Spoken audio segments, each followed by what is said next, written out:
le grand jour est arrivé. Après avoir rayonné tout au long de la compétition, l'équipe de France affronte l'Argentine ce dimanche 18 décembre dès 16 h pour la finale de la Coupe du monde de football au Qatar. Les Bleus rêvent de décrocher une troisième étoile et feront tout ce qui est en leur pouvoir pour l'emporter face aux coéquipiers de Lionel Messi. Et pour ce grand rendez-vous, la chanteuse lyrique Farah El Dibani a été choisie pour interpréter la Marseillaise juste avant le début de la rencontre. Mezzo-soprano, la chanteuse égyptienne est diplômée de l'Académie de musique Hans Eisler à Berlin. En 2016, elle a intégré l'Académie de l'Opéra national de Paris, devenant ainsi la première chanteuse lyrique égyptienne et arabe à être acceptée dans l'institution. Au cours de sa carrière, Farah El Dibani a également remporté de nombreux prix et a été décorée chevalière de l'Ordre des Arts et des Lettres en avril dernier.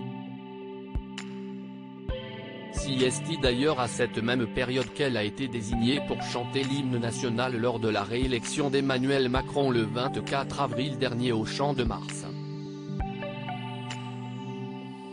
Farah El Dibani, c'est un immense honneur de chanter pour la France. Dans un entretien accordé à nos confrères du Parisien, Farah El Dibani n'a pas caché sa fierté d'avoir été choisie pour chanter la Marseillaise lors de la finale de la Coupe du Monde. Je suis très touché de l'interpréter une deuxième fois, pour une occasion à la fois nationale et internationale. C'est une idée de l'Élysée. Cela s'est décidé au dernier moment, ils m'ont contacté après la demi-finale gagnée par la France.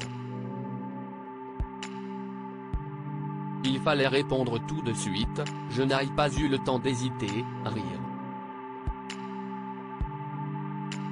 Mais honnêtement, même si j'avais eu le temps, j'aurais accepté, a confié la chanteuse, pour qui c'est un immense honneur de chanter pour la France et de participer à ce moment historique.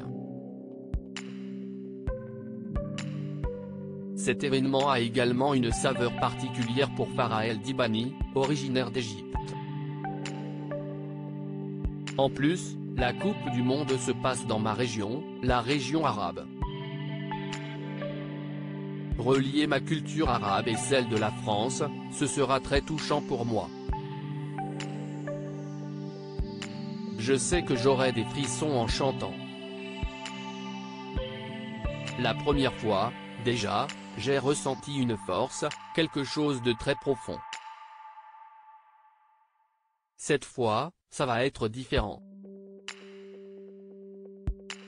A poursuivi la jeune femme dans les colonnes du Parisien.